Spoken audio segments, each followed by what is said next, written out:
الحمد لله رب العالمين والصلاة والسلام على سيد المرسلين محمد بن عبد الله الأمين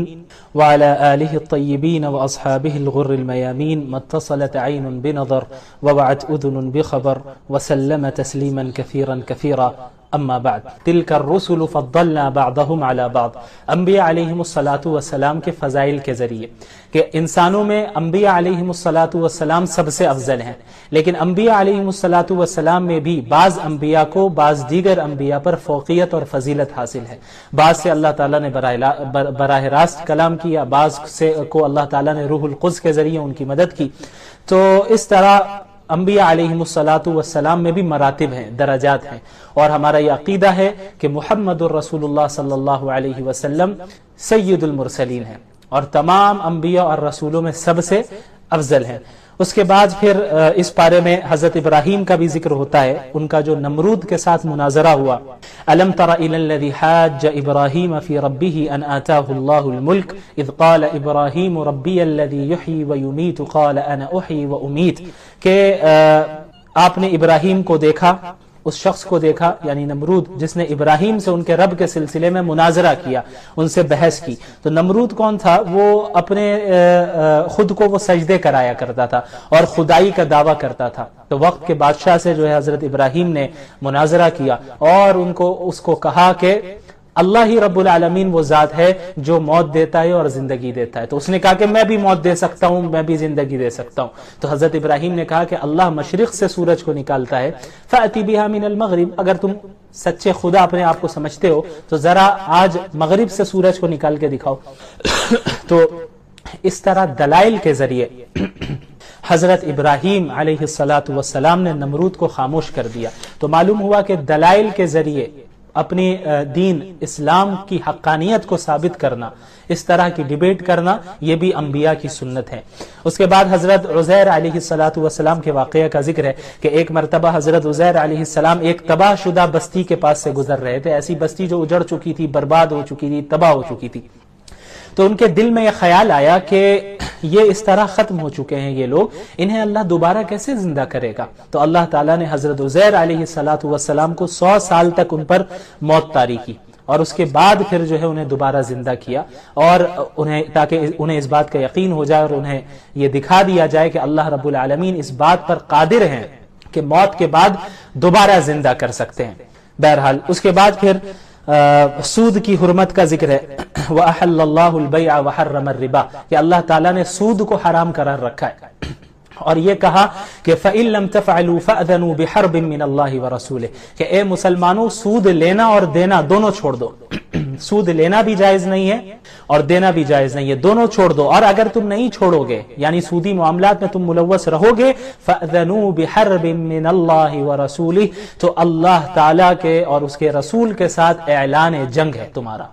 تمہارے لیے کیا ہے؟ اعلان جنگ ہے، یعنی تمہارے اور اللہ کے درمیان اور رسول کے درمیان جنگ ہوگی. تو اب آپ اندازہ لگائیں، پورے قرآن میں اتنی سخت بات کسی جرم کے متعلق نہیں کہی گئی ہے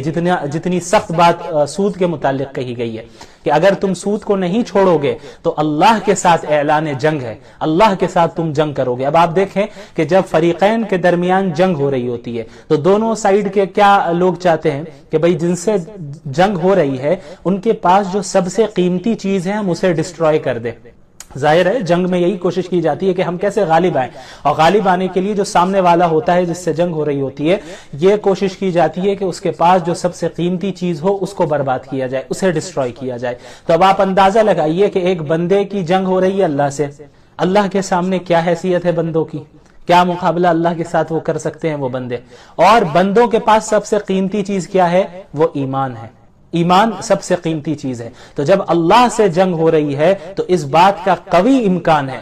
کہ وہ بندہ اپنے ایمان سے ہی ہاتھ دھو بیٹھے. لہٰذا سود کی حرمت کو اللہ نے بیان فرمایا، اور سود کو ترک کرنا، چھوڑنا یہ لازم ہے، نہ لینا جائز ہے نہ دینا جائز ہے.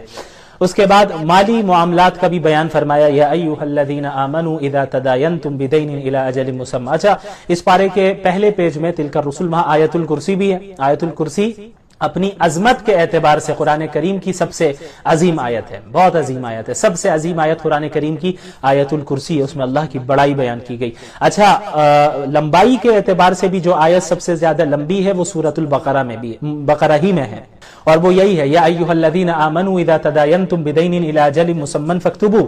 وَلْيَكْتُبْ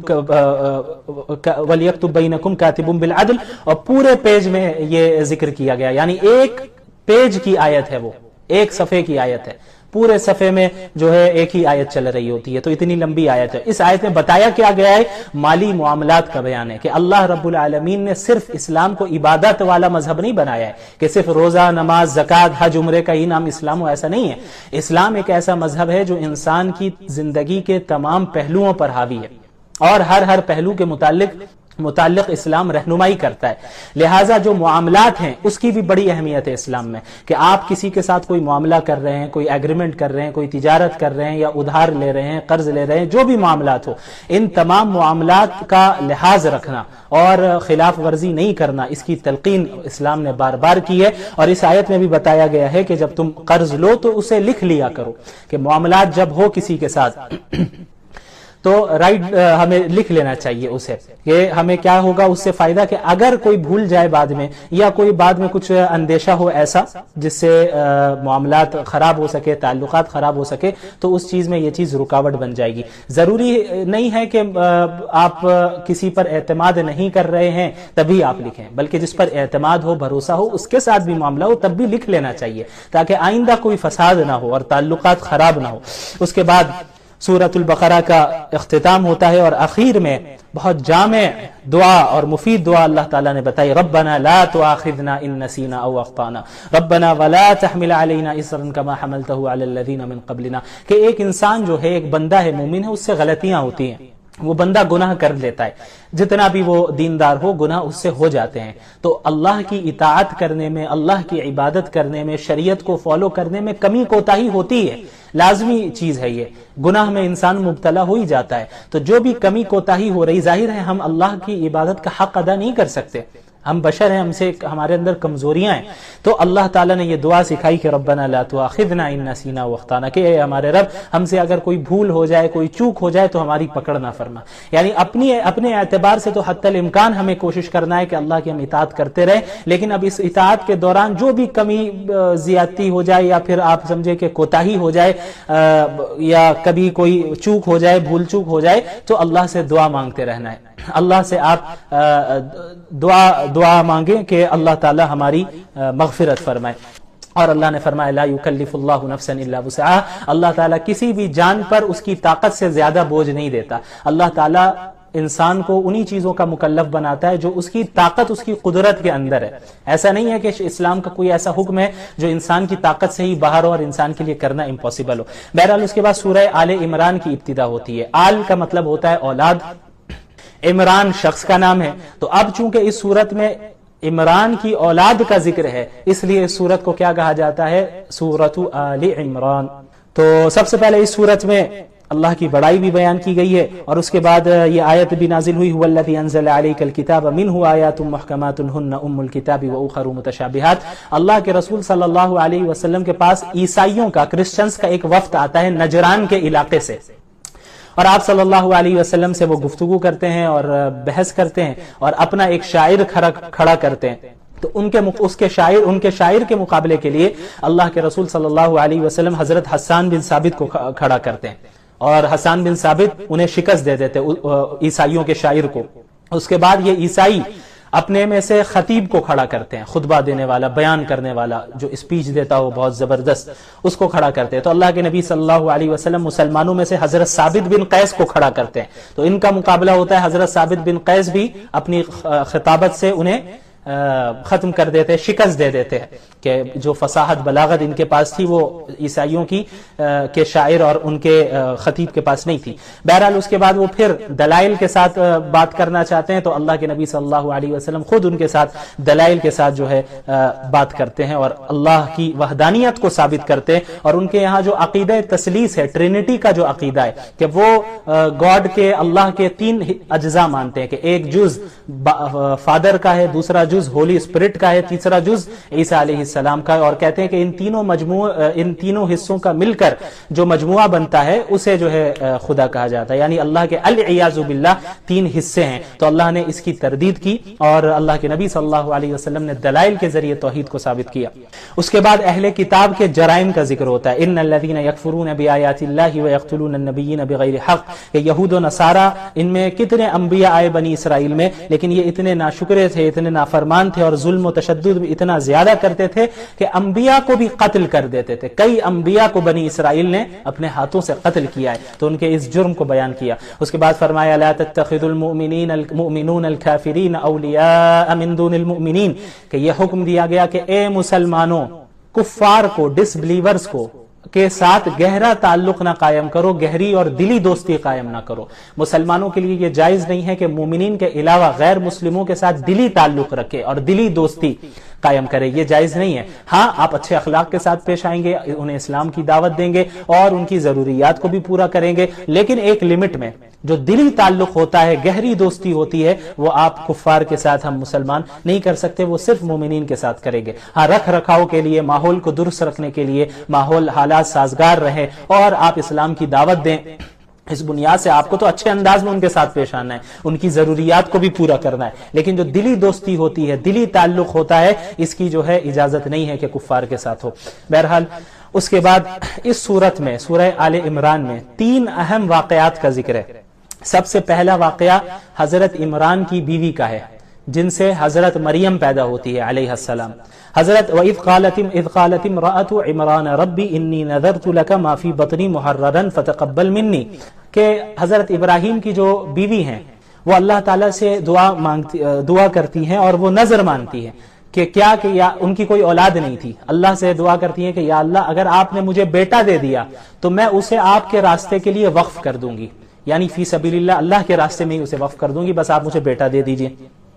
تو اللہ تعالیٰ نے ان کی اس دعا کو قبول تو کیا، لیکن انہیں بیٹا نہیں دیا، بیٹی دی، جو حضرت مریم تھی علیہ السلام۔ تو حضرت عمران کی جو بیوی تھی، انہیں ان کے ذہن میں بات آئی کہ میں نے تو اللہ سے بیٹے کی دعا کی تھی اور کہ بیٹا ہوگا تو میں اسے اللہ کے راستے میں وقف کر دوں گی، لیکن کیا ہے کہ یہ تو بیٹی ہو گئی، اب میں اسے اللہ کے راستے میں کیسے وقف کروں، یہ کتنا ہی اللہ کا کام کر پائے گی، دین کا کام کر پائے گی۔ تو اللہ تعالیٰ نے کیا ہی بہترین بات ارشاد فرمائی، وَلَيْسَ الذَّكَرُ كَالْأُنثَىٰ، کہ جو بیٹا آپ نے مانگا تھا وہ اس بیٹی کی طرح نہیں ہے جو ہم نے عطا کی ہے آپ کو۔ یعنی بسا اوقات دینی معاملات میں بھی لڑکیاں لڑکوں سے بہت آگے نکل جاتی ہیں، عبادات میں، اللہ کو راضی کرنے میں، اللہ کے دین کے کام کرنے میں لڑکیاں بسا اوقات بہت سے لڑکوں سے آگے نکل جاتی ہے۔ تو حضرت عمران کی جو اہلیہ تھی، جو حضرت مریم کی والدہ تھی، ان کو بتایا گیا اس کے ذریعے وَلَيْسَ الذَّكَرُ كَالْأُنثَىٰ، کہ اللہ نے جو بیٹی دی ہے اس میں بہت بڑی حکمت ہے، ان سے بہت کام لینا ہے، اور ان کے ذریعے سے پھر چونکہ حضرت عیسیٰ کو بھی پیدا ہونا تھا، اس لیے اللہ تعالیٰ نے انہیں عطا کیا۔ یہ ایک پہلا واقعہ۔ اس میں بھی اللہ کی قدرت کا ذکر ہے کہ بھائی اولاد نہیں تھی ان کے پاس، لیکن پھر بھی اللہ نے اولاد عطا کی۔ تو اولاد بھی ہم کن سے مانگیں گے؟ اللہ سے۔ مزاروں پہ جا کر سوال نہیں کریں گے، پیروں کے پاس جا کے نہیں کہیں گے کہ آپ اولاد عطا کر دیجئے۔ کن سے کہیں گے ہم؟ اولاد کی دعا بھی کس سے کریں گے؟ اللہ سے، جس طرح حضرت عمران کی اہلیہ نے دعا کی۔ اس کے بعد جو دوسرا واقعہ اس صورت کا ہے وہ ہے حضرت زکریا اور حضرت یحییٰ علیہ السلام کا۔ حضرت زکریا نے یعنی حضرت مریم علیہ السلام جو تھی وہ حضرت زکریا علیہ السلام کی کفالت میں تھی۔ تو جب حضرت مریم علیہ السلام چھوٹی تھی اسی وقت سے وہ اللہ کی بہت عبادت کیا کرتی تھی، بیت المقدس میں رہتی تھی، ایک حجرہ تھا ان کا، وہیں پہ اللہ کی عبادت کیا کرتی تھی۔ تو حضرت زکریا علیہ السلام ایک مرتبہ داخل ہوئے حضرت مریم کے پاس اور دیکھا کہ ان کے پاس پھل رکھے ہوئے ہیں، اور ایسے پھل ہیں جو کہ ابھی ان پھلوں کا موسم بھی نہیں ہے، بغیر موسم کا پھل رکھا ہوا ہے، اور حضرت مریم جو ہے کہیں باہر نکلتی بھی نہیں ہے عام طور پر۔ تو حضرت زکریا کو تعجب ہوا اور انہوں نے کہا کہ بھئی انا لکی ھذا، یہ رزق تمہارے پاس کہاں سے آیا؟ تو حضرت مریم نے کہا قالت ہوا من عند اللہ، کہ یہ رزق اللہ کی جانب سے ہے۔ یعنی اللہ تعالیٰ نے غیب سے حضرت مریم کے ساتھ ایسا ان پر یہ فضل کیا، احسان کیا، ان پر رحمت کی کہ انہیں رزق دیا کرتے تھے۔ اللہ تعالیٰ غیب سے جو ہے ان کو پھل اور دیگر جو ہے رزق عطا کیا کرتے تھے۔ تو حضرت زکریا نے جب دیکھا کہ بھئی اس کے ساتھ ایسا معاملہ ہے تو حضرت زکریا بھی گئے محراب میں اور وہاں کھڑے ہو کر اللہ سے دعا مانگنے لگے۔ حضرت زکریا کی بھی کوئی اولاد نہیں تھی، بوڑھے ہو چکے تھے، اور ان کی جو اہلیہ تھی وہ بھی بوڑھی ہو چکی تھی اور بانجھ تھی کہ کوئی اولاد نہیں تھی. حضرت زکریا نے کھڑے ہو کر دعا کی کہ یا اللہ مجھے بھی جو ہے آپ اولاد عطا فرما. کہ حضرت مریم کی اس کرامت کو دیکھ کر, کرامت کسے کہتے ہیں, معجزہ کسے کہتے ہیں, کہ جب ایک نبی کے ذریعے سے کوئی ایسی چیز کا صدور ہو جو کہ خارق عادت ہو, یعنی لاز آف نیچر سے ہٹ کر کوئی چیز پیش کر دی گئی. جیسے حضرت موسیٰ کے ساتھ کیا ہوا کہ انہوں نے لاٹھی ماری اور وہ لاٹھی سانپ بن گئی, اور لاٹھی ماری تو سمندر دو حصے میں ہو گئے. تو عام طور پہ یہ واقعات پیش نہیں آتے, لیکن نبی کے ذریعے ایسے واقعے کو پیش کیا گیا, ایسی چیز کو پیش کیا گیا جو کہ لاز آف نیچر کے خلاف ہے. تو جب ایسی چیزیں جو لاز آف نیچر کے خلاف ہوتی ہیں ایسی ظاہر ہو جائیں کسی نبی سے تو اس کو معجزہ کہتے ہیں, اور کسی غیر نبی سے کچھ ایسی چیز ظاہر ہو تو اسے کرامت کہا جاتا ہے. تو جس طرح حضرت مریم علیہ السلام کے ساتھ یہ معاملہ ہوا کہ بغیر کسی سبب کے غیب سے ان کے پاس رزق آ جاتا تھا, تو یہ کرامت ان کی کرامات میں سے تھا. کیوں؟ کیونکہ حضرت مریم علیہ السلام نبی نہیں تھی. ٹھیک ہے. اچھا, اب یہاں پر ایک اور چیز دیکھیں آپ کے بعض وہ لوگ جو بزرگوں کی کرامت کو دیکھ کر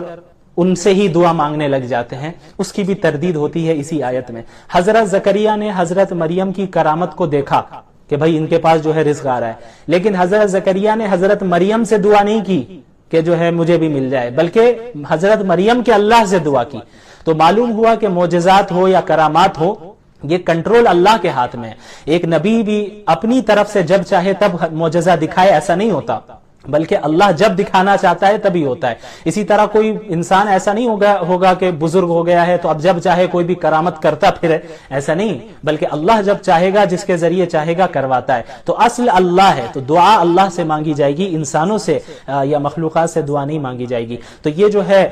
دوسرا واقعہ ہے کہ اللہ تعالیٰ نے پھر حضرت زکریا کی دعا کو قبول کیا اور اس کے بعد انہیں یحییٰ علیہ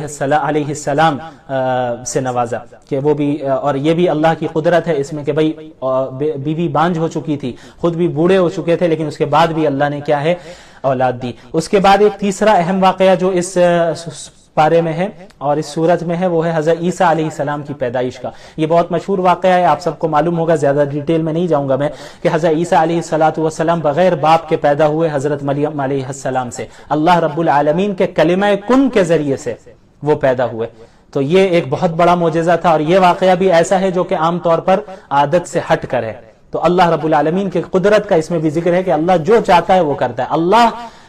یہ اسباب کا پابند نہیں ہے, اللہ اس دنیا کا پابند نہیں ہے. ہم اس دنیا میں رہتے ہیں, یہاں کوزیلٹی کا مسئلہ ہے, کوز اینڈ ایفیکٹ, سبب مسبب کا ہونا ضروری ہے. ہم اسباب کے پابند ہوتے ہیں, اللہ رب العالمین کسی چیز کا پابند نہیں ہے, کیونکہ اللہ مسبب الاسباب ہے. تمام اسباب کو, تمام کوزز کو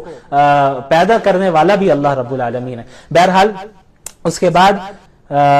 ذکر ہوتا ہے یہودیوں کا, کہ جب حضرت عیسیٰ نے دعوت دی, لوگوں کو اب اللہ کی طرف بلایا, تو بہت سے لوگوں نے اسلام قبول کیا, ان کی اطاعت کو قبول کر لیا, اور بہت سے لوگوں نے, یہودیوں نے کیا کیا, ان کی اطاعت کو قبول نہیں کیا, بلکہ ان کے خلاف سازش کرنے لگے. وَمَكَرُوا وَمَكَرَ اللَّهُ وَاللَّهُ خَيْرُ الْمَاكِرِينَ, کہ یہ یہود جو ہے حضرت عیسیٰ کے خلاف مکر و فریب کرنے لگے, پلاننگ بنانے لگے. وَمَكَرَ اللَّهُ, اور اللہ نے بھی ایک پلاننگ بنائی رکھی تھی. وَاللَّهُ خَيْرُ الْمَاكِرِينَ, اور اللہ از the best of planners, تمام پلانز میں سب سے بہترین پلان بنانے والا تو اللہ ہے, اللہ سے زیادہ علیم اور حکیم تو کوئی ہو نہیں سکتا. تو یہودیوں نے کیا پلان کیا تھا, انہوں نے یہ پلان کیا تھا کہ حضرت عیسیٰ کو ہم سولی پر چڑھا دیں گے. لیکن اللہ نے کیا پلان کیا تھا, اللہ نے یہ پلان کیا تھا کہ حضرت عیسیٰ کو ہم ان سے بچا کر زندہ آسمان میں اٹھا لیں گے. تو یہودیوں کو ایک کنفیوژن ہو گیا, اور انہوں نے کیا کیا, انہوں نے سمجھا کہ یہ حضرت عیسیٰ ہے, لیکن کسی اور شخص کو پکڑ کر انہوں نے کیا ہے سولی پر چڑھا دیا اسے. لیکن حضرت عیسیٰ علیہ السلام کو اللہ رب العالمین نے اپنے فضل سے اور اپنی قدرت سے زندہ آسمان میں اٹھا لیا. اور آپ کو معلوم ہونا چاہیے کہ اہل السنت والجماعت کا یہ نظریہ ہے کہ اس وقت حضرت عیسیٰ علیہ السلام آسمان میں زندہ موجود ہے. جس طرح ہم اور آپ زندہ ہے, دنیاوی زندگی جو ہماری ہے, جس طرح ہم جسم اور روح کے ساتھ اس وقت زندہ ہے, ٹھیک اسی طرح حضرت عیسیٰ بھی ابھی زندہ ہے, ابھی ان کا انتقال نہیں ہوا, لیکن وہ آسمان میں اٹھا لیے گئے. اور ہمارا یہ عقیدہ ہے کہ قیامت کے قریب ان کا دوبارہ نزول ہوگا, اور امام مہدی علیہ السلام کے ساتھ مل کر دجال کا وہ مقابلہ کریں گے, اور دجال کی فوج کا مقابلہ کریں گے, اور مسلمان غالب آئیں گے, اور پوری دنیا میں حضرت عیسیٰ علیہ السلام کی برکت سے اسلام پھیل جائے گا, اور سارے لوگ اسلام قبول کر لیں گے. تو یہ بہت اہم ہے. اچھا, یہودیوں کا نظریہ یہ تھا کہ بھئی وہ سمجھتے ہیں کہ ہم نے عیسیٰ علیہ السلام کو سولی پر چڑھا دیا, کرسچنز بھی یہ سمجھتے ہیں کہ حضرت عیسیٰ کو جو ہے سولی پر چڑھا دیا گیا، پھر بعد میں جو ہے وہ آسمان میں اٹھا لیے گئے. تو اللہ نے دونوں کی تردید کیا، فرمایا کہ نہ انہیں قتل کیا گیا نہ انہیں سولی پر چڑھایا گیا، بلکہ آپ کو کنفیوژن ہو گیا، آپ نے کسی اور کو عیسیٰ سمجھا. حضرت عیسیٰ کو تو اللہ نے آسمان میں اٹھایا، بر رفعہ اللہ الیہ اذ قال اللہ یا عیسیٰ انی متوفیک ورافعک الیہ، میں آپ کو اپنی طرف اٹھانے والا ہوں. اچھا، پھر اس صورت میں مباہلے کی دعوت کا ذکر ہے. ابھی جو میں نے بتایا کہ اللہ کے نبی صلی اللہ علیہ وسلم کے پاس نجران سے عیسائیوں کا وفد آیا تھا، تو دلائل کے ساتھ بھی بات کرنے کے بعد انہوں نے اللہ کے نبی کی اطاعت وہ قبول کرنے کے لیے تیار نہیں ہوئے. تو اللہ کے نبی کو کہا گیا صلی اللہ علیہ وسلم فَقُلْ تَعَالَوْا نَدْعُ أَبْنَاءَنَا وَأَبْنَاءَكُمْ، کہ اب آپ مباہلہ کی دعوت دیجئے. مباہلہ کیا ہے؟ کہا گیا کہ آپ اپنے اہل و عیال کو بھی لے کر نکلیے، اپنی ازواج مطہرات اور اپنی بیویوں کو اور اپنے بچوں کو، اہل کو لے کر باہر نکلیے، اور ان عیسائیوں سے کہیے کہ تم بھی اپنی عورتوں کو اور اپنے بچوں کو اور سب کو لے کر خود بھی آ جاؤ، اور مل کر اب ہم دونوں دعا کریں کہ یا اللہ ہم میں سے جو جھوٹا ہے اسے ہلاک کر دے. یعنی تم تو مجھے سچا نبی نہیں مان رہے ہو نا، اگر تمہیں لگتا ہے کہ میں جھوٹ بول رہا ہوں تو آ جاؤ، میں مباہلے کی دعوت دیتا ہوں کہ جو خدا ہے ان سے ہم دونوں مل کر دعا کریں کہ ہم دونوں میں سے جو بھی جھوٹا ہے، جو غلط پر ہے، باطل پر ہے، اس کو اللہ تعالیٰ ہلاک کر دے. تو نجران کا جو وفد تھا عیسائیوں کا، وہ تیار نہیں ہوا، وہ ڈر گیا کہ بھئی اب اگر سچے نبی نکلے تب تو ہم پھنس جائیں گے. تو بہرحال جزیہ دے کے انہوں نے اطاعت قبول کی. پھر اس پارے کے آخر میں ذکر ہے وَإِذْ أَخَذَ اللَّهُ مِيثَاقَ النَّبِيِّينَ لَمَا آتَيْتُكُم مِّن كِتَابٍ وَحِكْمَةٍ ثُمَّ جَاءَكُمْ رَسُولٌ مُصَدِّقٌ لِّمَا مَعَكُمْ. بہرحال اس میں انبیاء علیہم الصلاۃ والسلام نے سے جو اللہ تعالیٰ نے عہد لیا، جو وعدہ لیا ہے، اس کا ذکر ہے کہ تمام انبیاء علیہم الصلاۃ والسلام، حضرت آدم سے لے کے حضرت عیسیٰ تک، ہر نبی سے یہ عہد لیا تھا اللہ تعالیٰ نے کہ آپ دین کا کام کرتے رہیں گے، آپ کو کتاب دی جائے گی، حکمت دی گئی، لیکن آپ کی زندگی میں ہی اگر آخری رسول محمد الرسول اللہ صلی اللہ علیہ وسلم آ جاتے ہیں تو آپ کو ان پر ایمان لانا ہوگا اور ان کی مدد کرنی ہوگی. تو تمام انبیاء علیہم الصلاۃ والسلام نے اس بات کا اقرار کیا کہ ہاں اگر محمد رسول اللہ صلی اللہ علیہ وسلم کی بعثت میری زندگی میں ہو جاتی ہے تو ہم ان پر ایمان لے آئیں گے اور ان کی اطاعت کریں گے اور انہیں فالو کریں گے اور ان کی مدد کریں گے. تو ان انبیاء کے ذریعے ان کی قوموں سے بھی یہ وعدہ لیا گیا، ان کی امتوں سے بھی یہ وعدہ لیا گیا کہ اللہ کے رسول صلی اللہ علیہ وسلم کی بعثت ہوتی ہے تو ان پر ایمان لانا ہے. اسی لیے انبیاء علیہم الصلاۃ والسلام اپنی امت کو آخری رسول کی بشارت دے دیتے تھے، وہ خوشخبری دے دیتے تھے. حضرت عیسیٰ نے بھی یہی کیا تھا کہ بھئی میں مدعو کیا تاکہ ایک اہم ٹاپک کے متعلق آپ حضرات کے سامنے مختصر سی گفتگو کر سکوں. رمضان مبارک کا جو مہینہ ہے، اس کی جو برکتیں ہیں اور اس کی جو فضیلتیں ہیں، ان سے ہر ایک مسلمان واقف ہیں. آپ صلی اللہ علیہ وسلم کی احادیث میں اور اس سے پہلے خود قرآن کریم میں اس مبارک مہینے کی فضیلتوں کو بیان کیا گیا ہے. جہاں اس مبارک مہینے کی مختلف فضیلتیں ہیں، انہی میں سے ایک خاص فضیلت اس مہینے کو جو حاصل ہے وہ یہ ہے کہ قرآن کریم کے نزول کی ابتدا اسی مہینے میں ہوئی. اسی لیے قرآن کریم میں اللہ رب العالمین نے سورۃ البقرہ میں فرمایا کہ رمضان کا مہینہ ہے جس میں قرآن کریم کو نازل کیا گیا، جو کہ تمام انسانیت کے لیے ہدایت نامہ ہے. تو ہمیں اس آیت سے معلوم چلا کہ رمضان کے مہینے کا قرآن کریم سے اور قرآن کریم کا رمضان کے مہینے سے ایک گہرا تعلق ہے، ایک گہری نسبت ہے. اس نسبت کو سمجھنے کے لیے ہمیں قرآن کریم کے نزول کے مقصد کو سمجھنا ہوگا کہ آخر قرآن کریم کے نزول کی ضرورت ہی کیا تھی، اور اللہ رب العالمین نے اپنے آخری نبی محمد الرسول اللہ صلی اللہ علیہ وسلم پر اس مبارک کلام کو کیوں نازل کیا. اس کا جواب بھی قرآن کریم میں ہی موجود ہے. اللہ رب العالمین نے فرمایا کتاب انزلناہ الیک مبارک لیدبروا آیاتہ ولیتذکر اولو الالباب، کہ یہ وہ مبارک کتاب ہے جسے ہم نے نازل کیا تاکہ لوگ اس مبارک کتاب میں تدبر کر سکیں، غور و فکر کر سکیں، اور عقل والے اس سے نصیحت حاصل کر سکیں.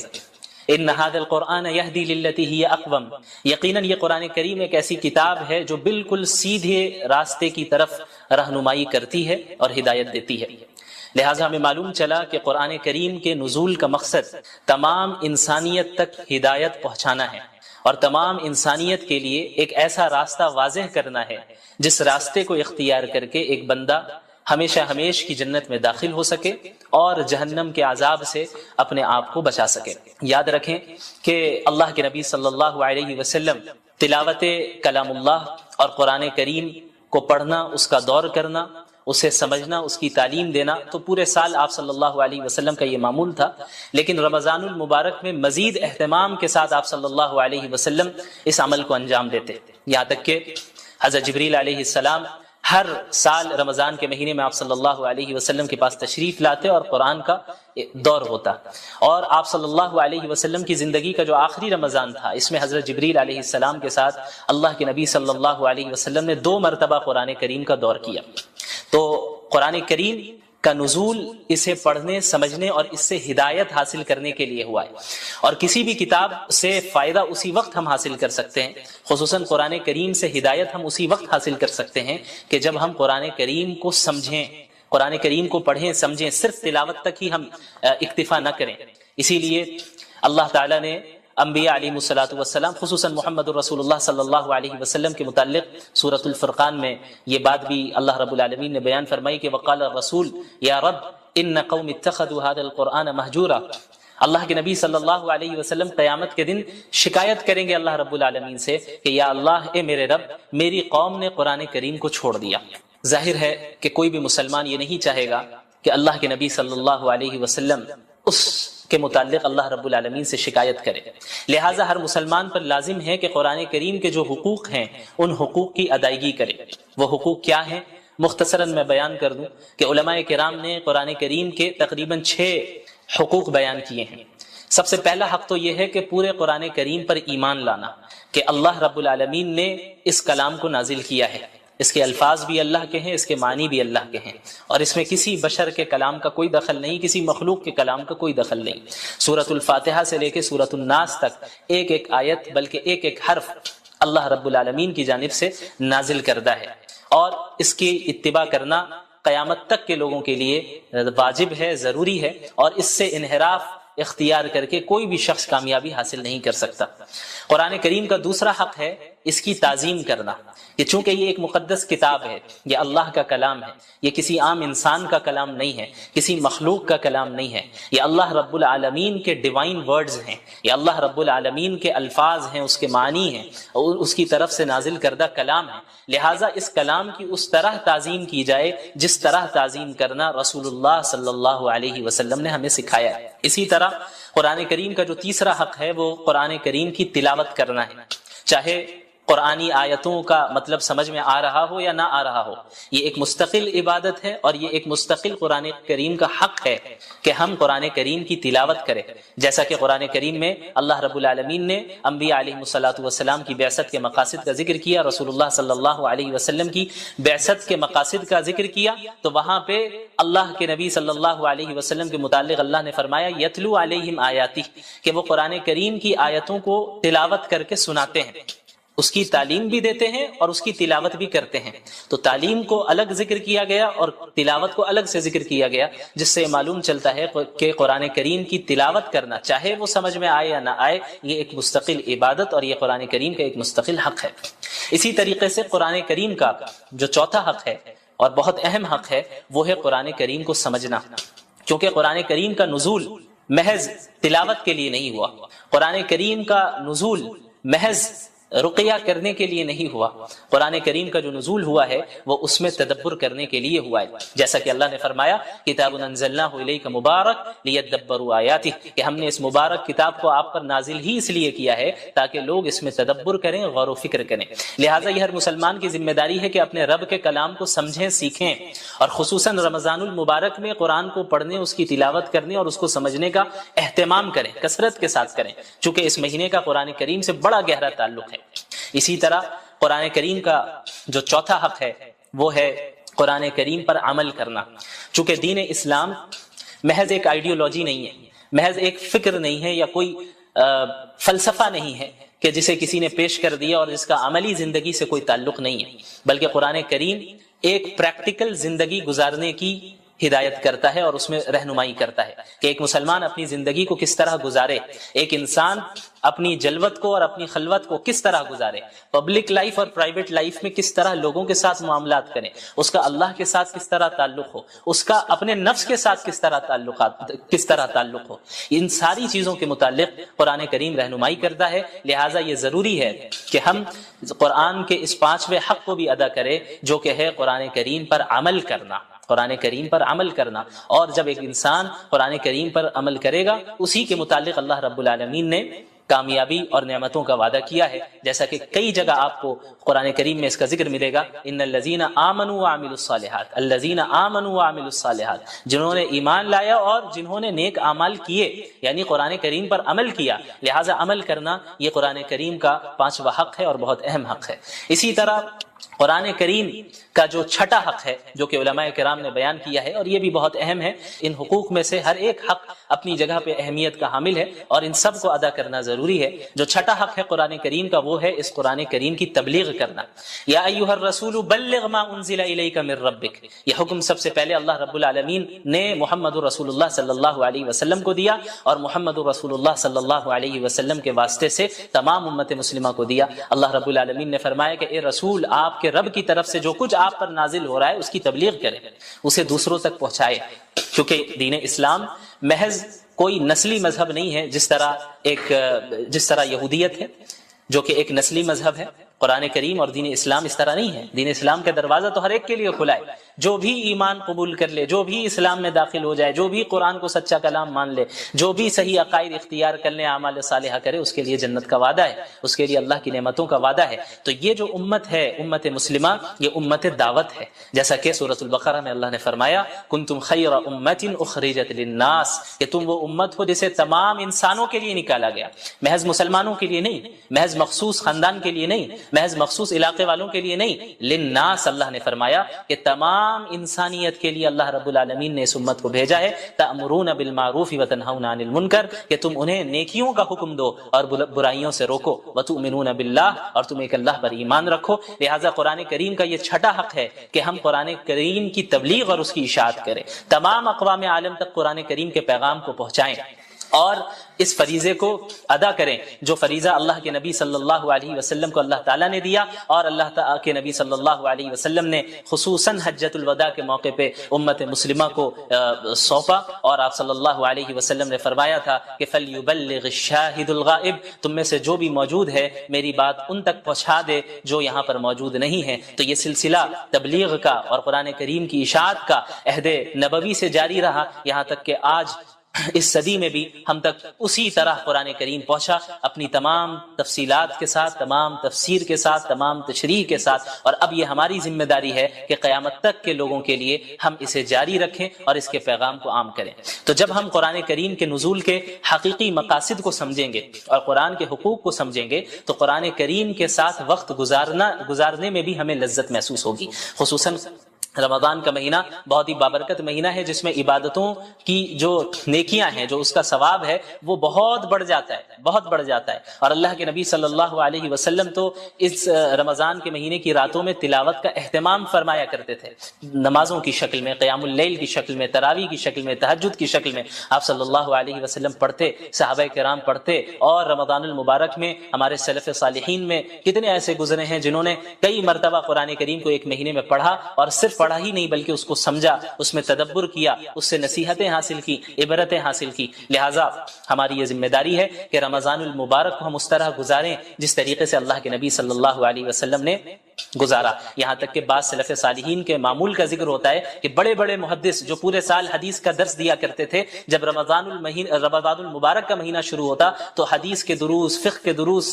ساری چیزوں کو موقوف کر دیتے اور مکمل طور پہ اپنے آپ کو قرآن کریم کے درس، قرآن کریم کی تدریس کے ساتھ مشغول کر دیا کرتے ہیں، اس کو پڑھنے اور اس کو پڑھانے میں اپنے آپ کو مصروف رکھتے کہ چونکہ اس مبارک مہینے کا قرآن کریم سے بڑا گہرا تعلق ہے، لہٰذا اس مبارک مہینے میں ہم زیادہ سے زیادہ قرآن کریم کے ساتھ ہی وقت گزاریں گے۔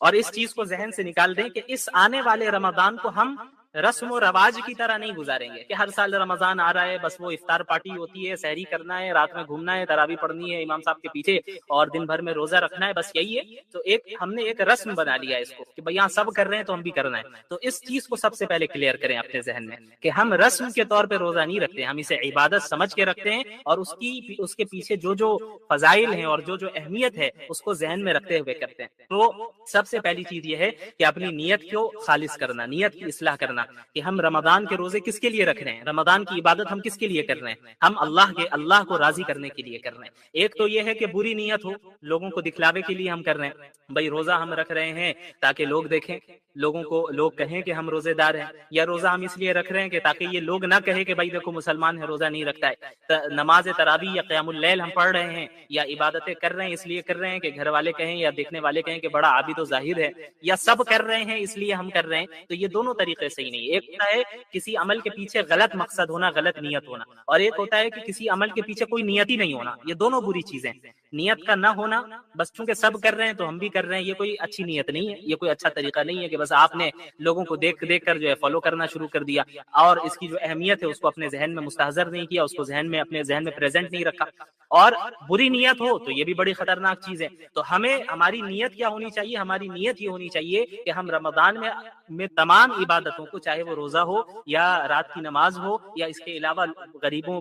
کے درمیان صدقہ و خیرات کرنا ہو، افطار کرانا ہو یا سحری کرنا ہو یا نمازوں کا اہتمام ہو، صدقات کا اہتمام ہو، ذکر و اذکار کا اہتمام ہو، یہ سب ہم صرف اللہ کو راضی کرنے کے لیے کر رہے ہیں، اور اس لیے کر رہے ہیں کہ اللہ سے تقرب حاصل ہو جائے۔ رمضان کا جو مہینہ ہوتا ہے یہ ایک ٹریننگ، تربیتی کورس ہوتا ہے، ایک مہینے کے کورس سے اللہ رب العالمین ہمیں گزارتے ہیں کہ پورے 11 مہینے جو ہے ایک بندہ دنیا کے پیچھے بھاگتا رہتا ہے، اور کبھی اکثر ایسا ہو جاتا ہے کہ دنیا غالب آ جاتی ہے، اللہ کو بھول جاتا ہے، دنیا غالب آ جاتی ہے، اللہ کو وہ بھول جاتا ہے۔ تو رمضان کے مہینے میں ٹریننگ ہو رہی ہوتی ہے کہ بھئی اب آ جائیں، جہاں بھٹکے ہوئے جو ہیں، اللہ آواز لگا رہا ہے کہ سب آئیں اور اپنی اصلاح کر لیں، آئیں اور ہمارے قریب آئیں۔ اب آپ دیکھیں اللہ کے نبی صلی اللہ علیہ وسلم نے رمضان کے متعلق کیا فرمایا؟ اللہ کے نبی صلی اللہ علیہ وسلم نے فرمایا کہ جب رمضان کا مہینہ شروع ہوتا ہے تو فتحت ابواب الجنہ واغلقت ابواب النار، کہ جنت دروازے کھول دیے جاتے ہیں، جہنم کے دروازے بند کر دیے جاتے ہیں۔ کیوں بھائی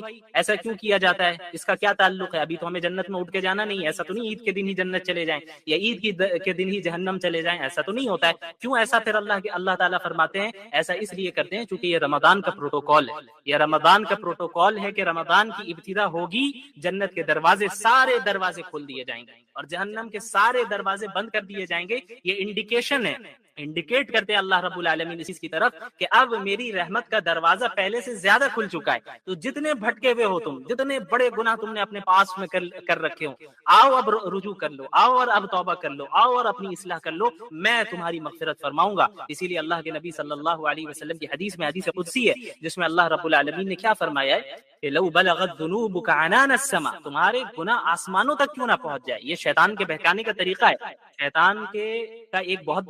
بڑا ٹریپ ہے، یہ اس کو ذہن میں رکھیں کہ وہ انسان کے ذہن میں بات ڈالتا ہے کہ بھئی تم تو پورے سال گناہ کرتے آئے، تم نے جو اپنے پاس میں فلاں گناہ کیا ہے، تم نے جو ہے غلط تعلقات رکھے، تم نے کسی کا مال دبایا ہے، اور تم نے جو ہے زنا کیا ہے، تم نے یہ کیا ہے، تم نے وہ کیا، یہ سارے گناہ اپنی جگہ پر، اس سے توبہ کرنا ضروری ہے، اور جن کا حق دبایا گیا ہے ان تک حق لوٹانا ضروری ہے۔ لیکن شیطان کیا وسوسہ ڈالتا ہے؟ شیطان یہ وسوسہ ڈالتا ہے کہ بھئی اب عبادت کر کے کیا فائدہ، تم نے تو پچھلے سال گناہ کیے تھے، ابھی پچھلے مہینے تم نے یہ غلطی کی، پچھلے مہینے تم نے اللہ کی اس طرح نافرمانی کی، تو اب تمہاری دعا کرنے سے جو ہے، تمہاری دعا سے اللہ کوئی تمہیں معاف کرنے والا نہیں ہے، کس منہ سے اللہ کے پاس جاؤ گے؟ یہ شیطان کا ٹریپ ہے، اس سے بچنا ہے۔ اسی لیے اللہ رب العالمین نے فرمایا قل یا عبادی الذین اسرفوا علی انفسہم لا تقنطوا من رحمت اللہ، کہ اللہ کے رسول آپ میرے بندوں سے کہہ دیجئے۔ یہ دیکھیں آپ، اللہ بندے کہہ کر پکار رہے ہیں ہر ایک کو، جو بڑے سے بڑا دیندار ہے اس کو بھی، اور جو بڑے سے بڑا گنہگار ہے اس کو بھی، آخر سب اللہ ہی کے بندے۔ اللہ فرما رہے ہیں کہ آپ میرے بندوں سے کہہ دیجئے لا تقنطوا من رحمت اللہ، کہ تم اللہ کی رحمت سے مایوس نہ ہو، اللہ کی مرضی سے مایوس نہیں ہونا ہے۔ کیوں؟ کیونکہ مایوسی تو یہ کفار کا طریقہ ہے، مایوسی یہ مسلمانوں کا طریقہ نہیں ہے۔ لا تقنطوا من رحمت اللہ ان اللہ یغفر الذنوب جميعا، اللہ رب العالمین تمام گناہوں کو معاف کر دے، انہ هو الغفور الرحیم، یقیناً اللہ رب العالمین بار بار معاف کرنے والا اور بار بار رحم کرنے والا ہے۔ ایک انسان سے گناہ ہو جائے وہ توبہ کرے، توبہ کا دروازہ موت تک کھلا ہے ہم سب کے لیے۔ اللہ کے نبی صلی اللہ علیہ وسلم نے فرمایا کل بنی آدم خطاؤن وخیر الخطائین التوابون، کہ تمام انسان گناہگار ہیں، تمام انسان گناہگار ہیں، اور سب سے بہترین گناہگار وہ ہیں جو بار بار توبہ کرے، بار بار اللہ کی طرف رجوع کرے۔ تو جب ہم توبہ کر رہے ہوں تب تو پکا عزم ہونا چاہیے کہ آئندہ کبھی نہیں کرنا ہے، کبھی نہیں کرنا ہے۔ لیکن نفس اگر کبھی ان فیوچر غالب آ جائے یا شیطان کے وسوسے سے انسان مغلوب ہو جائے تو اور گناہ کر بیٹھے تو اس کا یہ مطلب نہیں کہ اب چونکہ توبہ ٹوٹ گئی ہے اب کوئی ریٹرن ہونے کا دروازہ نہیں، ایسا نہیں ہے، پھر آپ اسی پکے عزم کے ساتھ توبہ کریں۔ تو رمضان کے مہینے کا استقبال ہمیں توبہ کے ذریعے کرنا ہے، اپنی نیت کی درستگی کے ذریعے کرنا ہے، اس میں اخلاص پیدا کر کے کرنا ہے کہ ہم جو کام کرنے کے لیے جا رہے ہیں وہ اللہ رب العالمین کے لیے ہی کرنے جا رہے ہیں۔ اور اسی طرح اللہ کے نبی صلی اللہ علیہ وسلم نے رمضان میں جو ہے روزوں کی جو اہمیت ہے اسے بھی بیان کیا۔ روزہ کیوں رکھتے ہیں؟ قرآن کریم میں اللہ نے کیا فرمایا ہے؟ یا ایھا الذین آمنوا کتب علیکم الصیام کما کتب علی الذین من قبلکم لعلکم تتقون، کہ اے ایمان والو تم پر روزے اس لیے فرض کیے گئے ہیں جیسے تم سے پہلے کے لوگوں پر فرض کیے گئے تھے، اور اس لیے فرض کیے گئے ہیں تاکہ تم متقی ہو جاؤ، تقوی والے ہو جاؤ۔ تو روزے کا مقصد باڈی فٹنس نہیں ہے، روزے کا مقصد کیا ہے؟ تقوی حاصل کرنا ہے۔ بعض لوگ سائنٹیفک بینیفٹس کو روزے کا مقصد قرار دیتے ہیں، یہ غلط بات ہے۔ ابھی آپ جو ہے وہ ڈائٹری اینڈ سلیپنگ ہیبٹس کے اوپر بھی جو ڈاکٹر صاحبہ آئیں گی وہ گفتگو کریں گی، تو سائنٹیفک بینیفٹ بھی ہو سکتا ہے بعض بتائیں، تو اسے بھی اچھے سے سننا ہے، لیکن یہ یاد رکھنا ہے کہ وہ سائنٹیفک اور میڈیکل بینیفٹس روزے کا مقصد نہیں ہے، وہ روزے کے فائدے ہیں، سیکنڈری درجے کی چیزیں ہیں۔ وہ اصل مقصد کیا ہے روزے کا؟ عبادات کا اصل مقصد کیا ہے؟ اللہ کو راضی کرنا اور تقوی حاصل کرنا۔ تقوی کہتے کسے ہیں؟ حضرت عمر بن خطاب رضی اللہ عنہ نے ایک مرتبہ حضرت عبداللہ بن مسعود رضی اللہ عنہ سے سوال کیا کہ بتائیں آپ کے تقوی کسے کہتے ہیں؟ تو حضرت عبداللہ بن مسعود رضی اللہ عنہ نے فرمایا کہ اے امیر المومنین، کیا آپ نے کبھی ایسے راستے سے گزرے ہیں کہ چاروں طرف یا دونوں طرف سے دھاردار جو ہے درخت یا جو ہے وہ پیڑ پودے ہوں کانٹے والے، جس میں چاروں طرف سے کانٹے لگے ہوں اور بیچ میں راستہ بالکل پتلا ہو؟ تو حضرت عمر بن خطاب رضی اللہ عنہ نے فرمایا کہ ہاں، ایسے راستے سے ایک مرتبہ گزرنا ہوا ہے۔ تو عبداللہ بن مسعود رضی اللہ عنہ نے حضرت عمر بن خطاب رضی اللہ عنہ سے فرمایا کہ تو بتائیں آپ پھر اس راستے سے کیسے گزرے؟ تو حضرت عمر رضی اللہ عنہ نے فرمایا کہ میں نے اپنے ہاتھ کو اور اپنے کپڑوں کو، اپنے دامن کو، اپنے آستین کو سمیٹ لیا